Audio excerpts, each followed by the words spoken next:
On this part of the Polaris Off-Road Ultimate Hunting Edition build, we are going to be changing our 3-position pulse bar to a 6-position pulse bar.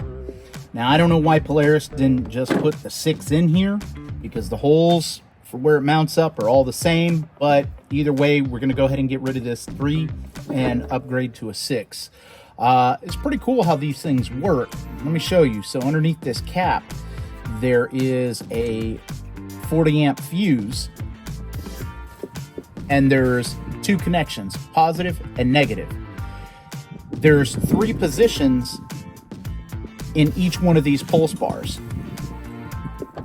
And how it works is that you've got a connector like this, and I chose the one that would be positive, negative, and key only in the middle. And how that works in here is if you flip it over, you've got the positive down here. Notice that it comes into the fuse, and then it runs the length of every one of the different connection points, the bottom. Then you have the negative up here on top, and it goes all the way up top in the top position of the wires. So when you look at them, negative is on top, right? Then you have the accessory, the key, is this position right here that goes straight down the middle. And that's how you get the 3 different wires. One is going to be accessory, one is going to be negative battery, and one is going to be positive battery on there. But to switch this out, all we need are 2 things. We need a 10mm socket, and we need a T27 Torx screw. So let's go ahead and start to remove this stuff. Let's start with the negative. Let me set that down. Pull our negative wire. Love it. Let's go ahead and start to pull our accessory, the key. Now let's go ahead and remove the positive.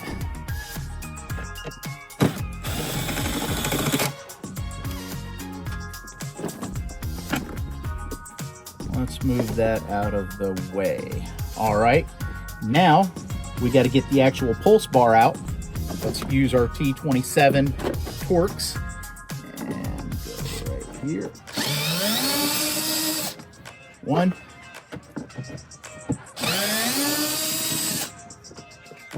2,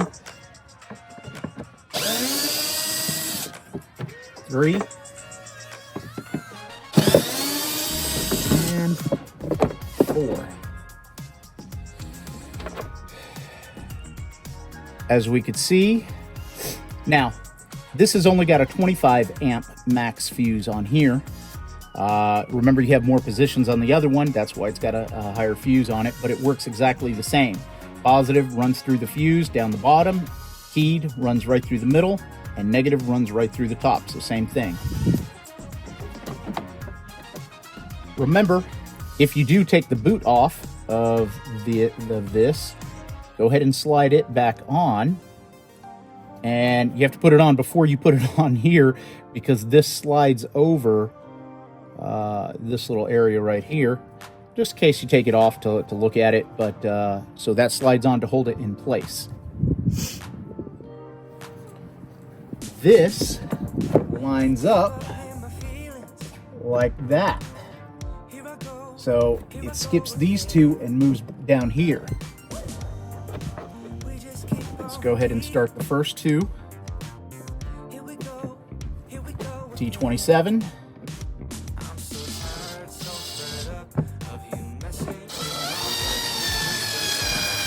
I don't want to tighten it completely up because we got to be able to move things around.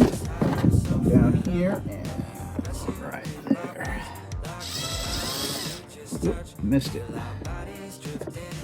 There we go.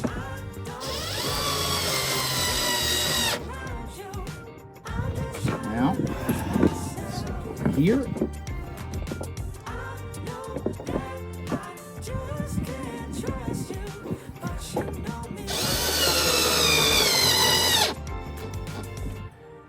Tighten that one up. Let's go ahead and tighten that one up. Tighten that one up. We got one more. Now This one is going to be a little bit of a booger. Let's see if I can reach it. Let's lift up this panel piece right there. It's right there. Now notice I didn't have to drill any extra holes or anything. This is drop-in fit. How about this? Let's lift this panel up a little bit, and I'm gonna start it. And now we will cinch it down. I don't know why Polaris didn't just put these in to start with, because if you've got a 1000 series, well, any of them, you're gonna put accessories on this, and that's what it's made for. So why not just add the ports for it? So it doesn't make sense. And how these work, if you've never used them before, like I said, you could buy these aftermarket plugs. I recommend them on Amazon instead of getting the Polaris ones. If you need to wire in your own, these, I got like 6 of them for less than 10 bucks. That way you could factory look mount your stuff. So how these work is they've got 2 tabs right here and on the top, kind of, and then they pop right on out, which makes it pretty easy. Then these plugs go on here and just snap right in. Now to take these off, they're a little bit harder because they don't have little wings like that, so I'm not going to put this quite in yet, but it just goes in there, and then again, negative up the top, positive down the bottom, and keyed only right there. So if you need something like that you only want to work when the key is on, for example, the winch, we're going to hook up the winch to, there's a wire that came with the Warn that's keyed only. So basically, remember, the Ranger battery is pretty small, so you don't want to be running that winch because you'll kill this battery pretty quickly. So you want to make sure the vehicle is running, and that way that winch and the battery gets a good charge to it. So that's why you would use that. Now, let's go ahead and hook everything together. And just like a car battery, we're going to do positive first, right on here. We're going to take our little nut, 10 millimeter, and we're going to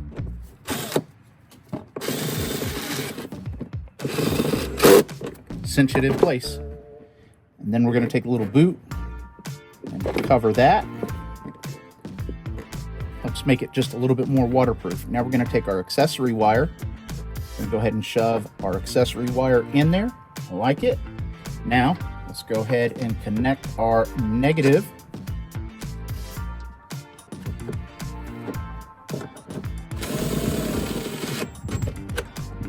There we go. We are all hooked up, and we have upgraded from a 3 position to a 6 position. That way, if we have to use several of these to key something, we still have it. I hope you enjoyed the video. If you like what you saw and what we did, don't forget to like and subscribe at The Real XDMAN, Mr. UnPewFessional himself. Again, at The Real XDMAN, like and subscribe, and we'll do some more upgrades. We'll clean these wires up, and we'll test the winch and all that good stuff.